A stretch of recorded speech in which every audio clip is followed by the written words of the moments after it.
Donald Trump came to the defense of his national security advisor today, downplaying the leak of classified military plans as merely the only glitch in 2 months. His comments came as scrutiny grew over the sharing of sensitive operational details regarding a bombing campaign in Yemen through a group chat. The person that was on just happens to be a sleazebag, so maybe that's just coincidence. I don't know. But you were going to conduct would an it be a investigation. problem if the Atlantic released all the text messages if they're not classified? Well, I don't know. I'd have to ask the military about that because, maybe you wouldn't want that. I don't know. I will say this, that from what I heard, the man that we're talking about, who's not somebody that I don't think most people have ever heard of, he found it very boring and he left early. He got off the line very early. So I can't speak to it other than that. So he's made up a lot of stories and I think he's basically bad for the country. In an interview, Trump supported Michael Waltz, stating he's a good man and has learned a lesson, while Democrats pushed for an investigation into how details of this month's Yemen airstrikes ended up on the Signal app.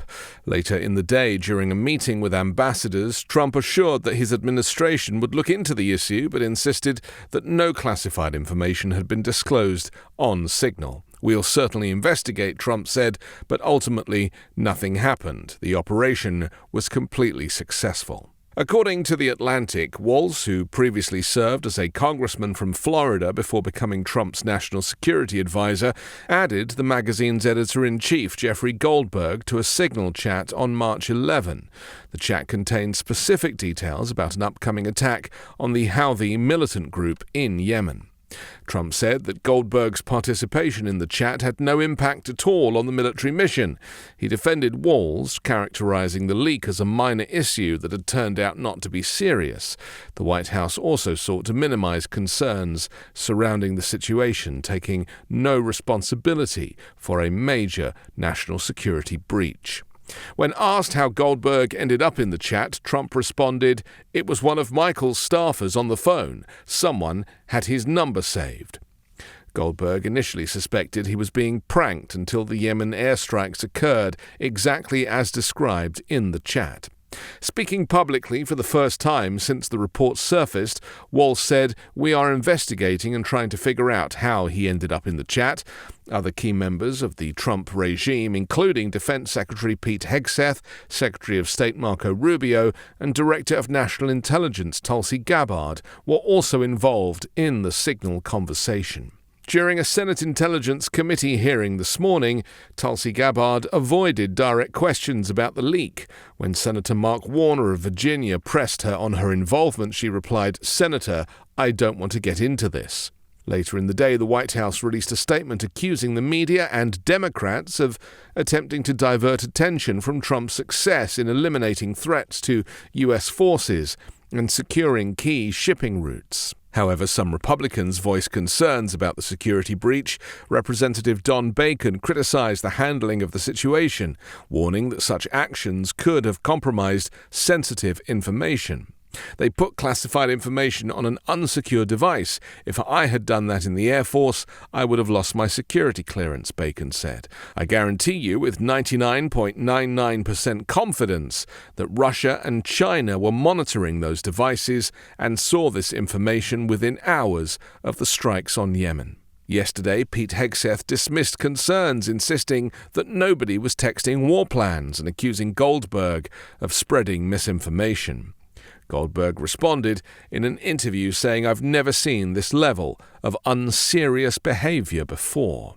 Referring to Hegseth, he said, "With all due respect, the Secretary of Defense appears to be dodging the fact that he participated in an unclassified group chat discussing military operations, something he likely shouldn't have done."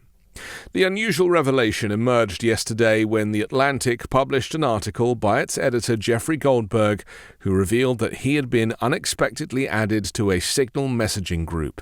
Inside the chat, individuals whose accounts appeared to belong to high-ranking Trump regime officials, including Vice President J.D. Vance and Secretary of State Marco Rubio, were seen discussing and coordinating strikes against the Houthis in Yemen.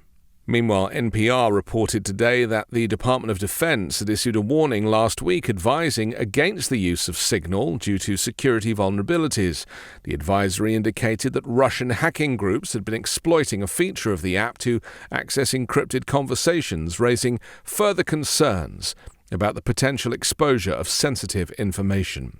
Another pressing issue involved the locations of Gabbard and Trump's Middle East envoy, Steve Witkoff, during their participation in the chat, as well as the devices they used, especially if any were in Russia using a Russian ISP.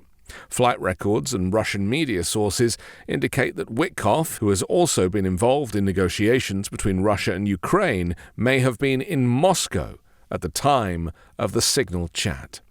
Gabbard acknowledged during the hearing that she'd also been overseas while the discussions took place. However, when asked whether she had accessed the chat through a personal or government-issued device, she declined to answer. The person that was on just happens to be a sleazebag, so maybe that's just coincidence. I don't know. I'm Anthony Davis. You can find me on the 5 Minute News YouTube channel, on Wednesdays co-hosting Uncovered, and on Sunday on The Weekend Show with Midas Touch.